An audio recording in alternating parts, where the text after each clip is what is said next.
Hello and welcome to the Capital Games Movie Club. I am the Wiz. And I'm Zero. Zero. Today we are watching another romance film, as was the agreement from the last time. And this week we chose the 1999 Roger Michell film, Notting Hill, starring Hugh Grant and Julia Roberts. I guess before we get into the review, I'm just going to have a confession to make. This is one of my all-time favorite movies, so you probably already know what my review is going to be at this point. But when I gave the option to Zero, I was actually pretty happy that he chose this, because I'm an evangelist for this film, and I like I said, I love it, so I will be severely disappointed if Zero doesn't like it, but that's fair if he doesn't. But let's find out. Zero, what did you think of Notting Hill? It was quite lovely. It was Okay. quite a lovely little film. I always forget how much I love Julia Roberts because she's just got this very magnetic smile Yes. when there's a sequence where she has to smile and everything. Just it's so magnetic. Yes. And it's funny that you mentioned that, because one of the criticisms about her in the 90s, after Pretty Woman, when she hit it was huge and hit it really big, she did a lot of movies where it was serious and sober and, it was really just trying to convince people she was a serious actor. And it kind of didn't work out. There are some movies that people like Sleeping with the Enemy, I think is one where people say, that's actually a good movie. But it didn't turn into good box office. The critics kind of roasted her. And she didn't go back to doing romantic comedies until 1997 with My Best Friend's Wedding. And people would point out, it's that smile. It's that, like you said, this magnetic, beautiful smile that when she does it, it captures the whole frame. And this movie plays to those strengths, I would say. But go ahead, I'm sorry. Yeah. And Hugh Grant, he's a lovely actor in this as well too. Romance is definitely not my genre, so I mean I don't know if I couldn't say that it's like his best performance or anything like that. But yeah, just I found him to be very personable, which is good for a romance movie. This is my opinion that it's probably his best film. Some might say it's Four Weddings and a Funeral. A few might say it's About a Boy. But I honestly think this is him at his most charismatic. Hugh Grant, both actors actually, I would say, rely on their natural charisma to get a good performance in. And I think for both actors, this is where they were the strongest. And to have, I say, at the time of the 90s, probably two of the most charismatic actors in one film that actually was written pretty well and it was pretty smart, I think, to me, really cemented how this movie is so great and such a wonderful film to watch, because you have these two lead actors that, and honestly, if you had somebody else playing these roles, it wouldn't work. It wouldn't be the same movie at all. So the casting was well done. I think they wrote the film specifically for these two actors too, because it really felt like they took their strengths from these actors and just married the characters into it. So I like I said, this is just an incredibly charismatic film. I think, and it's because of those lead actors. And I want to point out also the actor Rhys Ifans. He plays Spike, the roommate in the film. Yeah, he is particularly funny in this movie, and it was really his character pretty much, I would say, prepared you for, I think, a film that you were like, if you saw the trailer, and we'll get to the trailer and everything because I have things to say about it. If you saw the trailer of the film, you are thinking one entire thing, but then when you meet the character of Spike, the film opens up a little and says it's a little more than that. So and it prepares you to be a little bit surprised with the directions that the movie goes into. Yeah, when Spike appears, man, holy cow, it just kind of throws a curveball into things, and it's just like, oh, I see. There's gonna be some comedy bits in here. This will be real interesting. And the thing is, sometimes with these admittedly dumb, like dim, overly horny, like really disgusting kind of people as the roommates or the best friends as a comedy thing, it really is used just to get a cheap laugh, really. But although there are cheap laughs in the movie in regards to Spike, he's still a likable character, even though he's fairly disgusting. if you really pare down to what the character is. So, yeah, I mean, I would say that Rhys Ifans actually, to me, and I said this when it came out, and I said it when Oscars, I think he was robbed of the Best Supporting Actor nod. Like, I think he had a really good performance in this movie, and it should have gotten a lot more praise than it did. And it's mainly because comedies at the time, and still to this day, comedies at the time don't get the respect that they deserve in, let's say, the Academy Awards or the Golden Globes. So those types of performances don't get honored as much as, say, a dramatic performance. So, and that sucks, because it's actually a very good performance. What I liked a lot about the movie, it's going to remind me of the movie. I know you haven't seen this, but and people are going to hear this and going to be like, huh, what are you talking about? This movie reminds me of Her. And Her is a movie that takes one idea and extrapolates it smartly to an eventual end where you're not thinking, I wonder if they did this, what would happen? No, they would take the idea that you're thinking of and then go with it completely. Like, they don't... This could have easily been a cheap movie star meets poor guy. They magically fall in love and it's a Cinderella story. But they don't do that. They're smart with what they do in the movie. So they show that, first off, there is depth to the characters. Both have been in bad relationships. Both have dealt with hurt.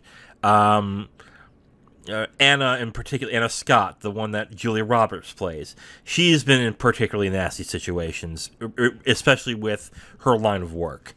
So they definitely do more with the role than just being a boy meets girl, and girl just so happens to be the most popular actress in the world. So I definitely enjoyed that, especially when I was getting into filmmaking and wanting to do film criticism and possibly writing film. This movie actually made me think of how good a script can be by not just going by the standard formula, but by peeling the onion a little more and getting more out of, let's say, the idea of the movie. Because around the time, romance films weren't particularly deep, and I'm going to be honest, this is not a particularly deep film, but the ideas that they come up with to do the standard will they, won't they angles of most romance films is a little more creative than what most romance films would be. The example I would use is that the aggressor in the film is entirely Anna Scott. Like, she's the one pursuing Hugh Grant throughout the entire film, which is a subversion of most romantic films, because it's usually the man who is the one in power and the one that has to chase the girl. So that was a different way of doing the movie. Yeah, and I think that was what I thought was kind of interesting. Just instead of just focusing on the man pursuing the woman, it's just completely just flipped on its head. Right, and it would make no sense whatsoever to have Hugh Grant's character be the one pursuing her, because he would just end up being a stalker at that point. So the fact that, and they could have really just leaned on the the oh, would it be a dream to fall in love with the most beautiful woman in the world, which in essence a lot of romance films are like that, but because she is a film star, it pretty much you're pretty much given the expectation that that is who she is in this world. Like there is no doubt about it. She has to be one of the most beautiful women in the world if she is a famous Hollywood actor. So that whole plot line that most romance films of is basically making you believe the character is falling madly in love with the woman, and think she's the most beautiful woman in the world. It kind of, it's another subversion where it's like, oh no, she is the most beautiful woman in the world because she's this, and it's kind of can't be disputed. So there, you don't have to worry about that part. That's there. It's done. It's over with. Move on to a different idea. I mean, I already said it. The script seemed to be specifically tailored for these two actors, but I have to, as much as I love Hugh Grant, I think Hugh Grant is impossibly charming, and I think he's I think just in terms of charisma, he's a very good actor, and he can make he can make a meh film into a watchable film just for being in it and being himself, which not a lot of actors can do. I actually really still like Julia Roberts' performance, and I'm not particularly a Julia Roberts fan, to be completely honest with you. I did like her in Pretty Woman. I liked her in My Best Friend's Wedding, and she was okay in the movie she won an Oscar in. But in this movie, and I guess because this is kind of a meta movie in regarding to her life and what she dealt with the press and being a megastar, she added a lot of depth to the role that if it wasn't Julia Roberts in this role, would have not felt particularly believable. You get what I'm saying? Yeah. Especially since just, I think really her having just a captivating smile just kind of cemented in just how hot the celebrity of Anna Scott was, and it was just kind of a match made in heaven, in my opinion. Yeah, because I'm thinking of actresses in the 90s that could have pulled off this role, and I can't think of anybody. And even if you rewrote the role for some other actress, I don't think this would have worked. I mean, will we have... God, I can't... I'm not even going to look up the famous actors in the 90s, but there were a few actresses that were just as big. Maybe Halle Berry... maybe I don't know.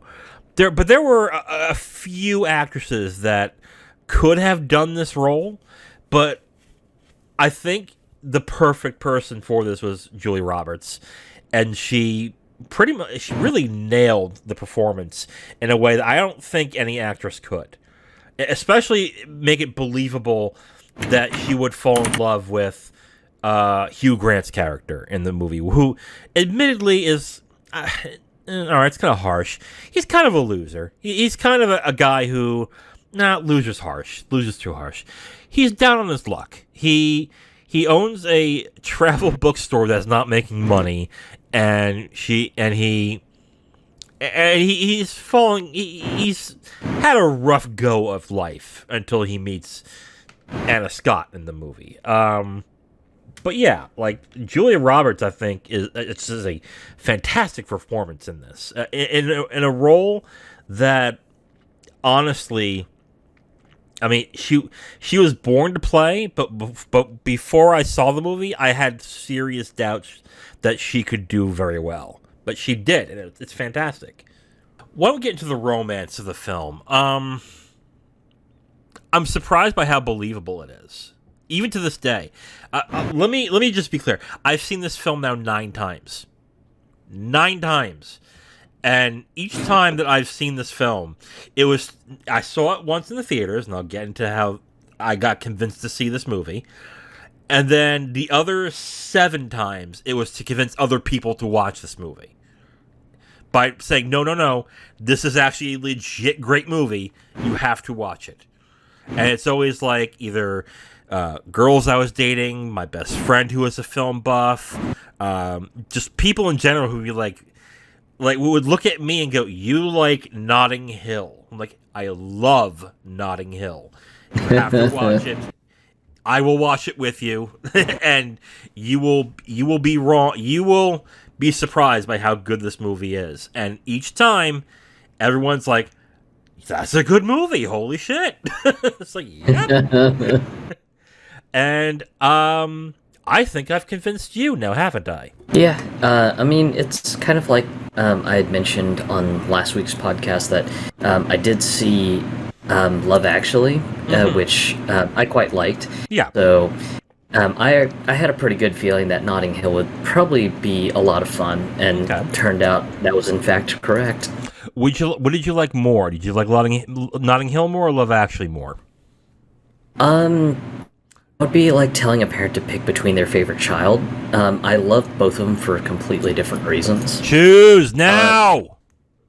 No, go ahead. I will say that I love Notting Hill mostly because it's just a singular focused story, and just the push and pull throughout the entire film is just fun, and definitely kind of on the believable end of things, because when we get into spoilers, I can elaborate more. But yes. I also love Love Actually because of the fact that it felt kind of like a slice of life story, where you've got like a collection of small short stories about different romances and the different dynamics in the romances. Right. So it kind of felt like a nice sampler of love stories. Right. No, we're not having a review of Love Actually, but I might as well get into it. I didn't like Love Actually at all. I was very disappointed by it. And this is also because this was the first film that the writer of Notting Hill directed. So I was through the moon excited. And I was like, oh my god, this cast, this ensemble story, oh my god, that sounds brilliant. And I watched it, and I was like, half of this doesn't work. I was like, oh no.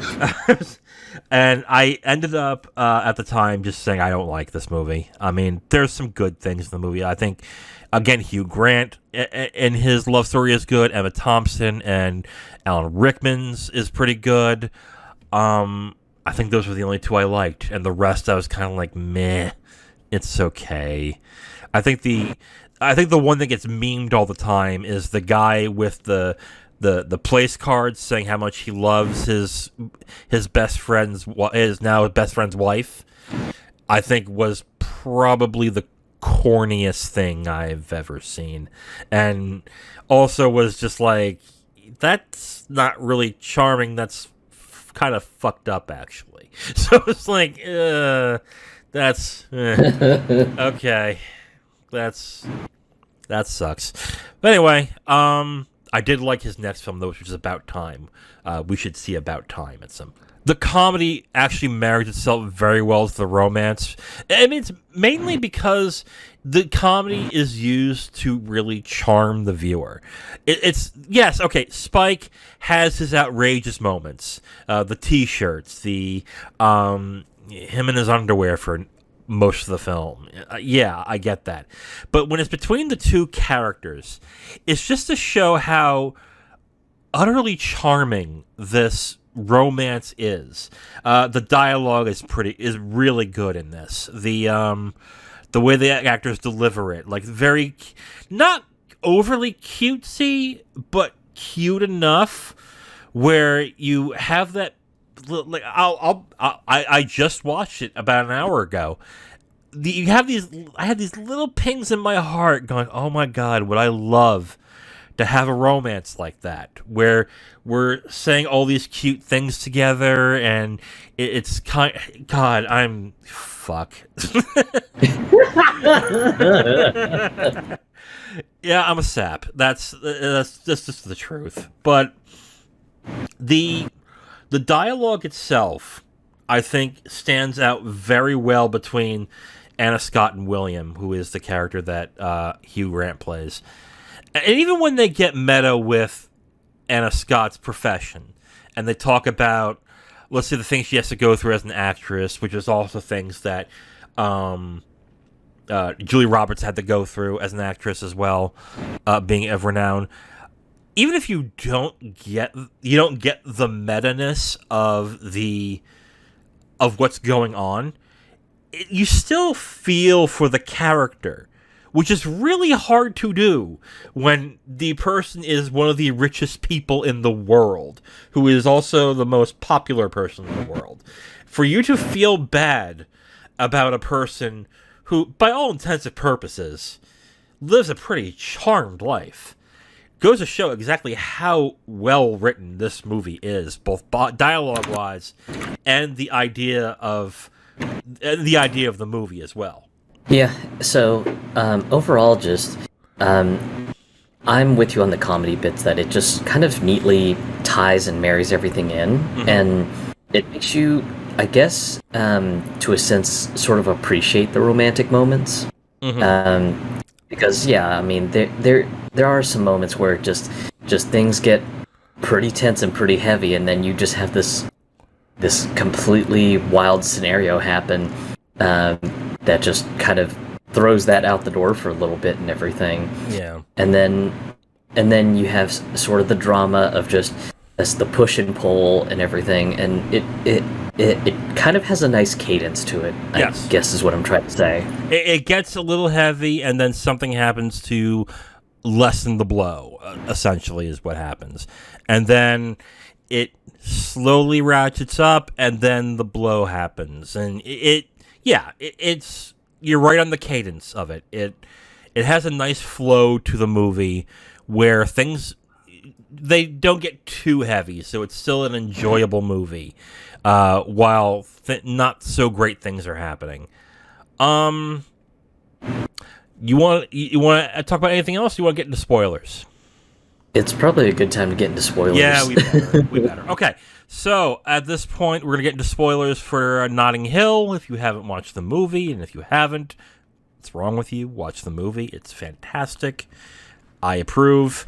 You can leave now, watch the movie, and come back and listen to spoilers. We're going to get into spoilers in 5, 4, 3, 2, 1. Okay, so do you want to talk about the movie, or should I talk about what first got me to see the film? You can probably start first and everything. Okay, so all right. So I want to start off by saying, do not watch the trailer for Notting Hill. Just don't. You're going to watch the trailer and you'll be like, this looks like absolute shit. And you'll be right. The trailer is probably one of the worst trailers I have ever seen for a movie. I saw the trailer in '99 when, I forgot what movie it was, but I saw the trailer in the movie theater, and I was with a date. And I remember this because the date said, that looks cute. And I went, that looks like shit. I was like, that looks terrible. The trailer does not capture what the movie is doing. It just took it as a standard love story, where the woman just so happens to be the most popular actress in the world, and that was it. And even then, they took away a lot of the comedy and the charm and made it's about fate. And it's about discovery. And I'm like, this looks like shit. I was like, God damn. So and I was not interested at all to see this movie. At all. So what convinced me to go see it is I was seeing this girl at the time in high school. And you know Zero where this is going, right? Yeah. Okay, so basically I said, okay, there was a movie I wanted to see at the time, and I forget what it was now, but there was a movie I wanted to see, but if I watch this movie, I can concentrate less on the movie and more on getting some action. You know, kissing, hugging, Right. maybe grab some titty, yeah. So that was my plan. It was like, all right, I'll watch this shitty movie. I probably won't enjoy it, and I'll just try and kiss in action, maybe a little titty action. You'll see. Okay, so movie starts, and it's like it's okay. I was like, okay, this is all right. And then Spike's character comes in with the t-shirt gag, and I'm like, oh, okay, this is pretty funny. And I didn't touch that woman for the rest of the movie. I was hooked. I loved this movie so damn much after I saw it. I was like, oh my God, this movie is amazing. And I remember this specifically. My friend was like, so how was the date? The date? Oh, dude, you have to see this movie. I'm like, wait, hold on. How was the date? I'm like, who cares? This movie is great. It's like, wait a minute. And he was like, wait a minute. So let me get this straight. You didn't do anything with this girl because you're watching the movie. It's like, you have to understand, this is such a sweet, really good movie. It's so good. But yeah, I went into the film basically expecting to hate this movie and ended up adoring it and this is no thanks to the trailer. The trailer is god awful. It is terrible. Which led me into thinking for about 10 years I had to see as many movies as possible because I didn't know what would be a good or a bad movie. So I gave everything a chance. I do not recommend that, by the way. That's not a good thing, because odds are most movies are shit, and you're going to watch a lot of shit by doing that. But yeah, that's what led me to watch this movie at first. Anyway, let's get into spoilers. You know what? You start, and I'll dive off from you there. Okay, so one of my favorite parts is when just both William and Anna finally get intimate and everything, and it's the morning after, and Anna says the quote, "They go to bed with Gilda, they wake up with me," and of course, right. William's just like, "Who's Gilda?" And then he goes, "That was her, Rita Hayworth's most famous part. Many men go to bed with the dream. They didn't like it when they would wake up with the reality." Yeah. This one sort of touched a nerve with me, mostly because just back when I was still a healthcare professional and everything, going on dates was such a terrible time because, of course, usual first introduction question of, "Hey, so what do you do?" And of course, I say the words, "Yeah, I'm a pharmacy technician, and I'm also going to university to study pre-pharm and hopefully go to pharmacy school." And of course, so many of these women would just, their eyes would light up with like money bags, going, "Oh, this dude's gonna be freaking loaded. He works in the pharmacy. He's gonna go off to pharmacy school. Man, oh man, I can't wait to get with that." And of course, some of them would get really, really heavy with just kind of the intimate play before hopping into bed with me and everything. And then, of course, just the next morning, they realized that, even though I was a healthcare professional, that I was still just a normal guy too. But just seeing that I wasn't really, I guess for lack of a better way of putting it, that money wasn't my motivator for healthcare. Just it was wanting to do some good in the world was my bigger focus right. for why I was wanting to be in the healthcare industry. It just sort of turned them off, and they're just like, "Oh, gross! You're one of those do-gooders, gross," and it just kind of hurt because it was just like, wow. So literally, all you just saw me for was a free meal, maybe try to fool around to maybe seal the deal and keep me on the hook for a while, but the minute you find out that my motivations in healthcare were more altruistic. You're just like, ew, gross. Wow, Yeah. this freaking sucked.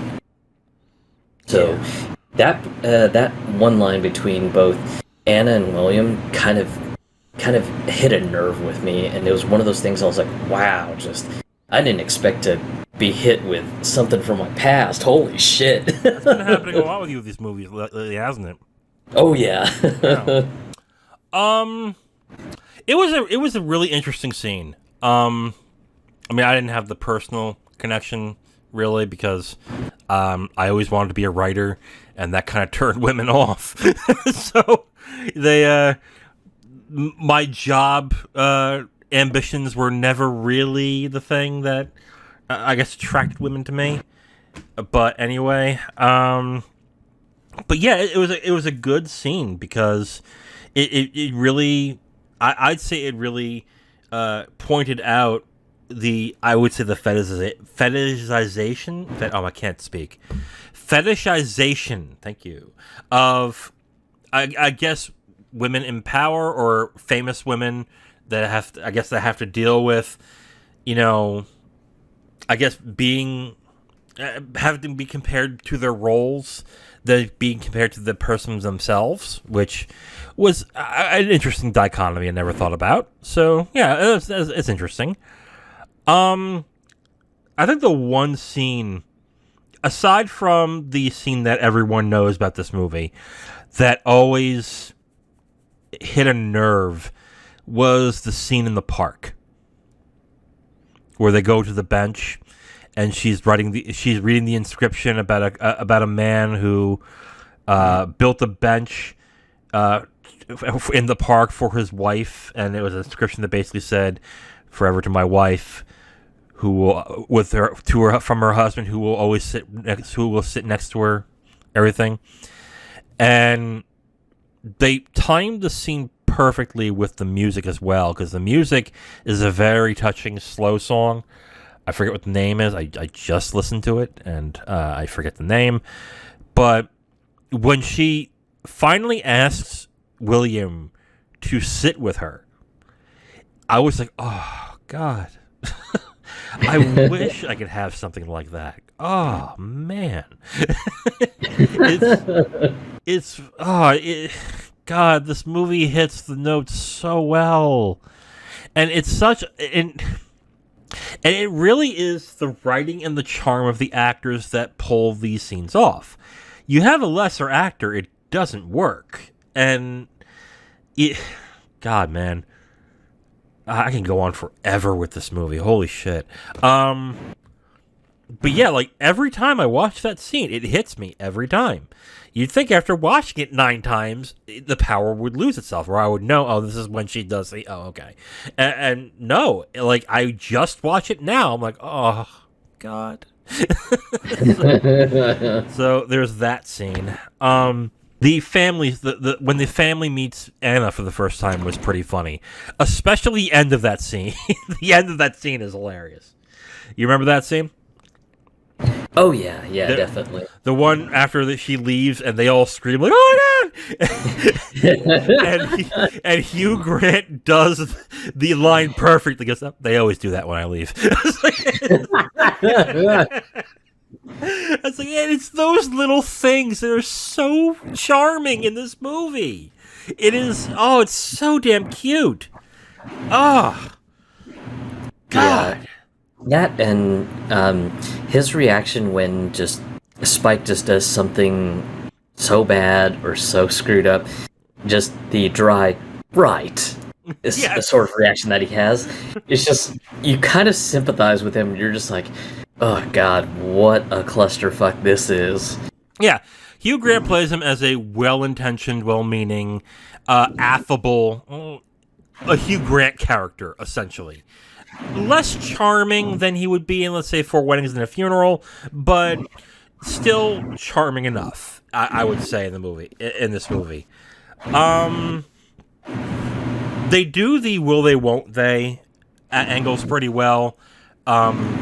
First, when it comes to basically her lying about having a boyfriend. Well, did she? Okay, that's debatable. I say she lied because she never mentioned it to him, but the story pretty much says everyone knew she had a boyfriend, so he kind of should have known. So, I don't know about that. And then the second time where basically the press finds out where where she's at, and she gets really nasty with him about it, thinking that he sold them out. Yep. And then, honestly, I'm ashamed to say this. I kind of teared up at the third one, which is the scene where she comes to his store and does the eponymous line of "I'm just a girl looking at a boy, asking for him to love me." And when he turned her down, I'm like, oh fuck. Like, it hit hard because you understand where he's coming from. He's been jerked around so much about this that he's like, I can't deal with this anymore. It's like, no, I'm not falling for it again.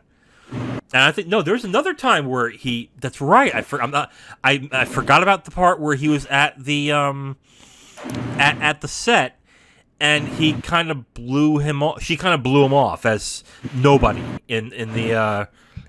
when talking to the actor. So he left. I forgot about that scene. There's the third part. Yep.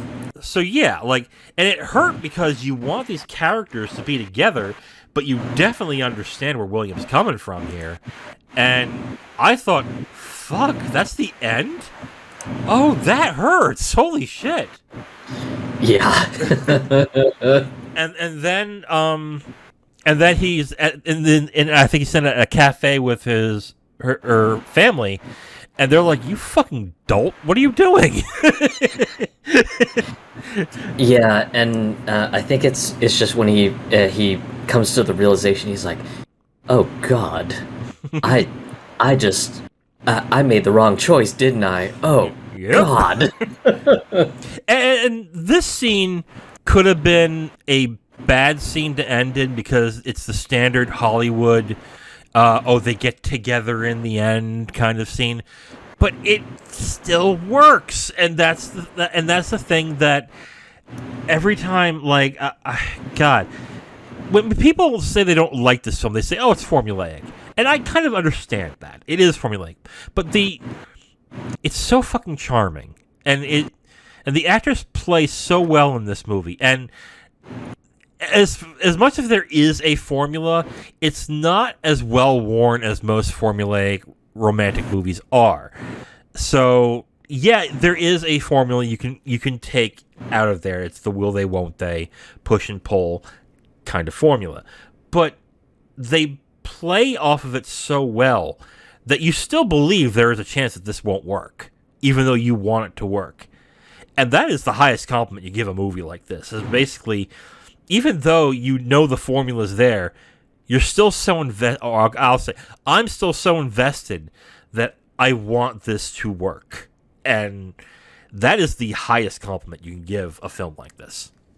Yeah, and I think it really shows this at the end and everything, because of course William and crew, they rush to the press conference that she's at before she leaves London forever, basically. Yeah. And of course, they sneak into the conference and whatnot. And of course, as William's sneaking into the crowd to kind of get a spot to kind of sit and hang out and everything, someone asked the question, "Will you, how long do you plan to stay in London and everything?" And she's like, I'll be leaving immediately, probably after tonight. And then, of course, he raises his hand to kind of ask a question, like he's a member of the press and everything, and of course, drops the line of, "So, what if this guy was a daft prick and, just kind of turned you down because he was being an idiot? So, would you change your mind if he had a change of heart?" And then, of course, she kind of plays it coy, like she doesn't know him, and she's just kind of referring to him in the third person. She's like, I'd think about it. and you're just kind of in suspense about this, and then of course she kind of goes back to the one guy who asked the question originally. She's just like, "Yeah, could you ask that question that you just asked a little while ago?" So, yeah, when do you plan to leave London, and or do you plan to stay? And she was like, "Oh, I'll be staying indefinitely." And you're just like, "Oh yes, relief." I know. And in most movies, it would be the standard they kiss and embrace, but that was actually perfect for the film, especially with the joke of William being a journalist for Horse and Hound. I forgot about that joke when I saw it. I was like, "Oh yeah, that's right." Yep. The media scrum. I forgot about this part. Oh God, as you could tell, I adore this movie so much. Oh my God. What else is there to really talk about in spoilers in this? I mean, this is Richard Curtis's, I think, his best written film. He wrote Love Actually. He did Four Weddings and a Funeral, this movie, Love Actually, and... Wait, did he do Four Weddings and a Funeral? Let me double check that. He did an About Time. Most will say probably About Time is his best film, which I can understand that. But I will go on record by saying that I think Notting Hill is his best written film. I'm just double checking to see if he wrote Four Weddings and a Funeral.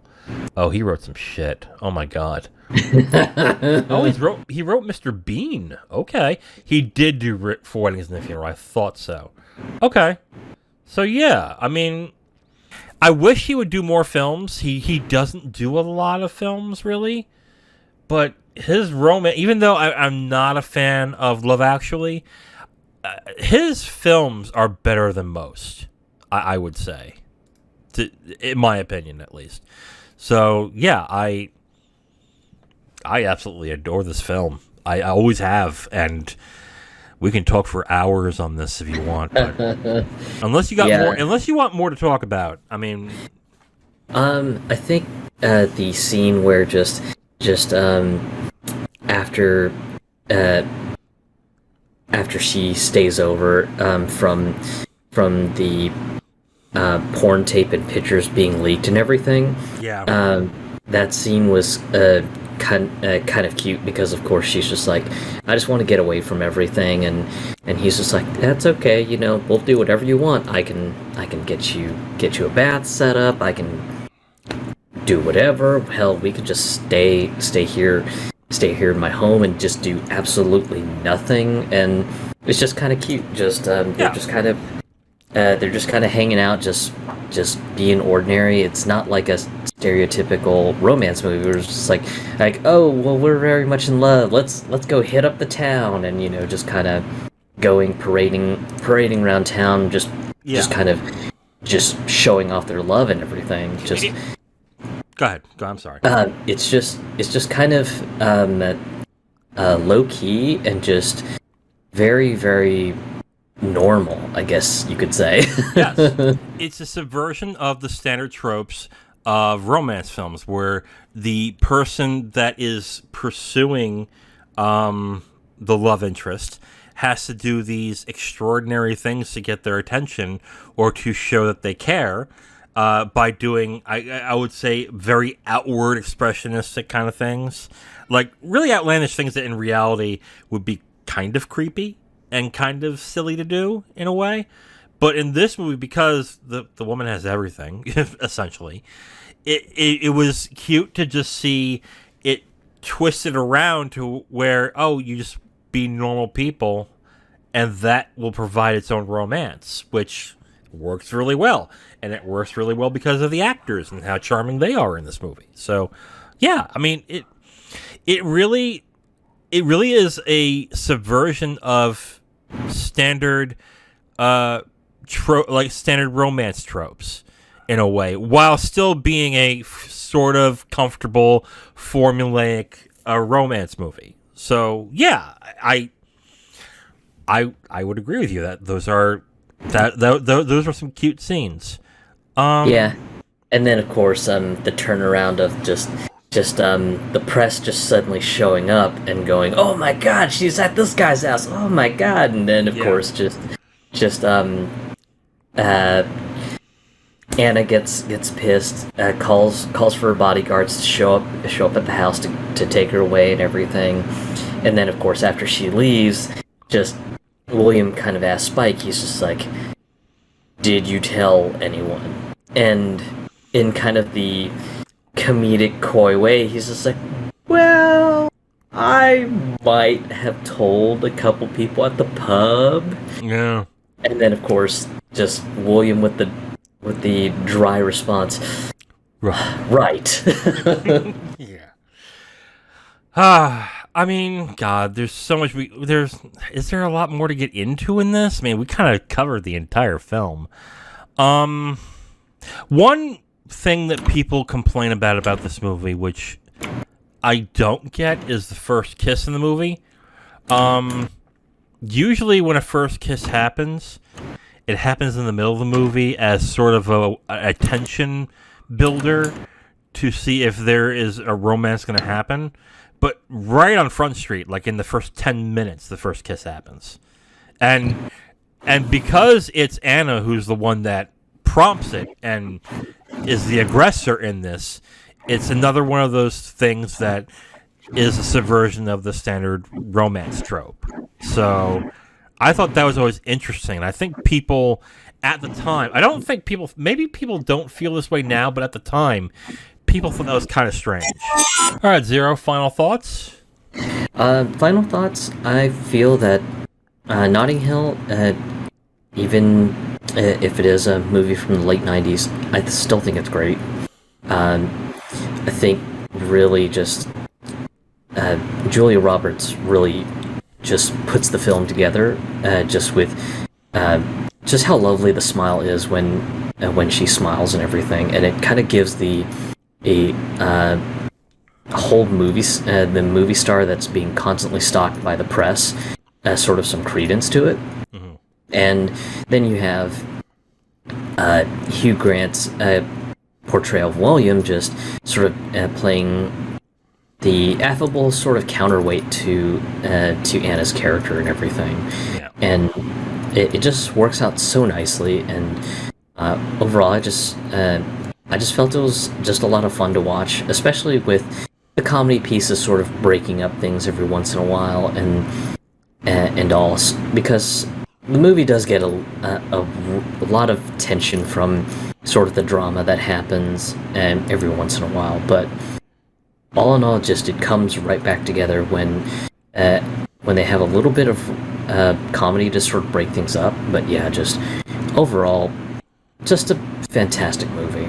Yeah, I agree. Julia Roberts is the performance of the film. Rhys Ifans, I think, is the second best. Hugh Grant's the third, but they're all great performances. Again, when it comes to romantic comedies, like Hollywood romantic comedies, this has been my favorite for years now. So I guess to have a balanced review, you're not going to have it here because I adored this film so much. Great performances, very charming.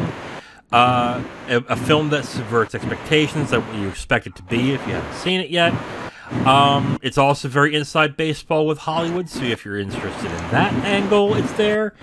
Just a really well-written film that I think even to this day does not get the credit it deserves. To a certain extent, because there's still people who refuse to see it because, oh, it's a Julia Roberts romance movie. I've seen those before. And they're missing out on a great movie, I think. So, yeah. Fantastic movie. One of my favorites of all time. So, yeah. There's that. Okay, Zero, before we get to what we're watching next week, I have a question for you. All right. So this is going to be a bit of a downer. Today would have been the 71st birthday of Robin Williams, if he were still with us. Robin Williams had a very, I would say, a very good career in the film industry, both as a comedic actor and a dramatic actor. So I'm just going to ask you, what is your favorite Robin Williams performance? If you'd rather just say Robin Williams film, that's fine. but I was gonna ask for performance. So you can also separate it. What's your favorite comedic performance? What's your favorite dramatic performance? Go right ahead. Ooh, this one for me is going to end up in a tie just in general. Okay. Loved him in Mrs. Doubtfire because that was just an absolutely silly movie and everything. But also loved him in Dead Poet Society. Oh, okay. Oh, Captain, my Captain. Okay. Yes. I saw that movie 5 years ago, and I liked it, but I had one issue. One issue with the movie. And, you know what? I'm not going to spoil it. We'll talk about it off air, but it's a good movie, absolutely. But I just, like I said, I have one issue with it, and we'll get into it, I guess, after this. So you Mrs. Doubtfire and Dead Poet Society. Okay. God, it's hard not to say Mrs. Doubtfire in this. But you know what? I will go Aladdin. And some will be like, well, that's just a voice. Just as a voice acting. I don't think people these days understand how important Robin Williams' performance as Genie was in Aladdin. Because before that, no one cared who voiced cartoon characters. Ever. And to an extent, that's a good thing, because you wouldn't have these movies with a bunch of stunt casting where they would just get stars and not the best actors, the best voice actors to voice the characters.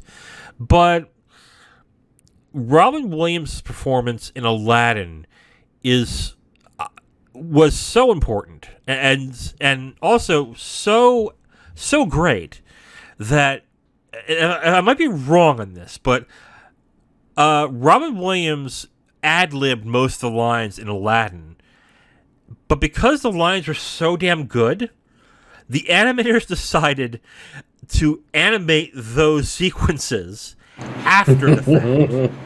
And if you don't know what it takes to do animation, to do that is a big hassle.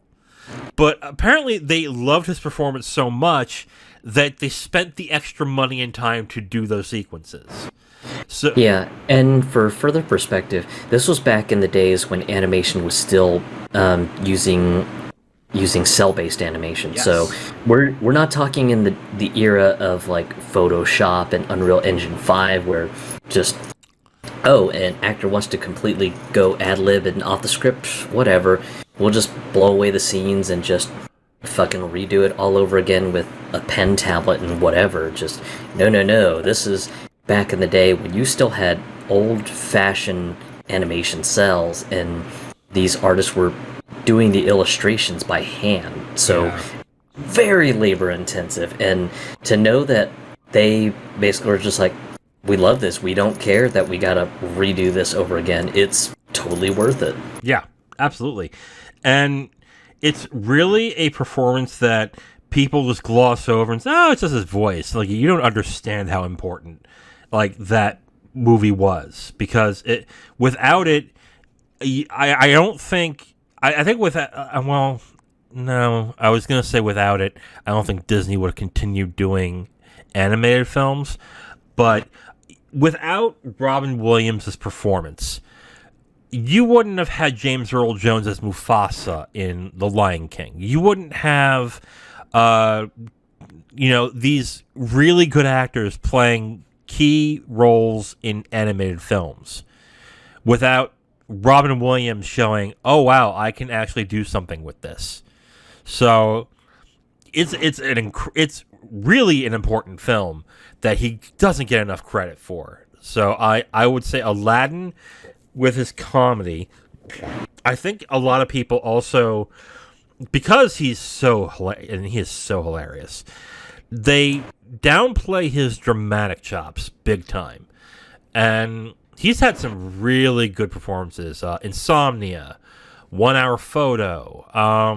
If you haven't seen 1 Hour Photo, that's creepy as hell. It doesn't stick the landing, but it's still a great performance. And of course, the movie he won his Oscar, Good Will Hunting. was a favorite of mine for a long time. My favorite dramatic role is The World According to Garp. A very quirky film, but he had a lot of heart and a lot of feeling in the movie that. And this was before people knew he was a legitimately good actor. That he played a very restrained role. So, yeah, like this movie, The World According to Garp, fantastic movie. And I think a lot of people don't really remember that movie from him to give him a shot. I think this was even before Good Morning Vietnam and another movie I forgot about. This was before the movie you mentioned. Oh God, you just said it. Good Will Hunting. Not Good Will Hunting. The one you just said. The Dead Poet Society is before Dead Poet Society. I mean, I think this was done in '81, if I'm not mistaken. I'm looking at his IMDb page. But yeah, like The World According to Garp, I think is one of his all-time bests that he does not get enough credit for. And if you haven't seen it, and it's still, I think you can probably stream that. I'm not entirely sure. I'm having a hard time finding it on IMDb. Did I just dream that he was in The World According to Garp? Let me look it up real quick, because now I'm getting scared. Yeah, The World According to Garp. 1982. Hey, the year I was born. How about that? This was a really good movie that I think a lot of people missed when it comes to him. So if you have the chance to check out The World According to Garp, I would recommend it. I think you should watch it. It has Glenn Close. And yeah, there you go. Great movie to watch. Okay, so we're at the time at which we end this episode. Before we do, we're talking about the next movie that we're watching. Zero, you chose the type of movie we're going to be watching the next 2 weeks, including the film we're going to be watching next week. So why don't you tell us what type of films we're watching and what's the film you chose? All right, so the movie that we're going to be watching is Volcano High, or for anyone who know the Korean name, Hasango. It's a 2001 South Korean martial arts comedy film. And this one was huge because it sort of brought Korean filmmaking or just to the international stage because of the fight choreography, the special effect work, and just all in all, it just is a really fun movie. Some people kind of riffed and said that it's like what you would get if you tried to turn the Capcom fighting game Rival Schools into a movie. So I wanted the Wiz to kind of watch this one because just he's an avid video game fan, and especially for fighting games. So I was just like, Rival Schools is one of my favorite fighting games. So yeah, this is gonna be interesting. But so yeah, we're kind of back on the martial arts movie track. So and Volcano High will be the movie that we will be watching. Okay, so we're gonna watch 2 Asian action movies. And next week is gonna be Volcano High. It's gonna be a weird one because there's a history to this movie that I think we should discuss too. But yeah, tune in next week for we discuss Volcano High. The 2001 South Korean movie. Well, if it's North Korean, it would be really interesting. But yeah, you know what? If there was a North Korean martial arts film, I'd watch it. But anyway, with that, we'll hear from you next week. I'm the Wiz, and I'm Zero, and we'll talk next week. What? Did I say something wrong? What happened? No, I tripped on myself. Oh, okay. It happens. We'll talk to you all next week.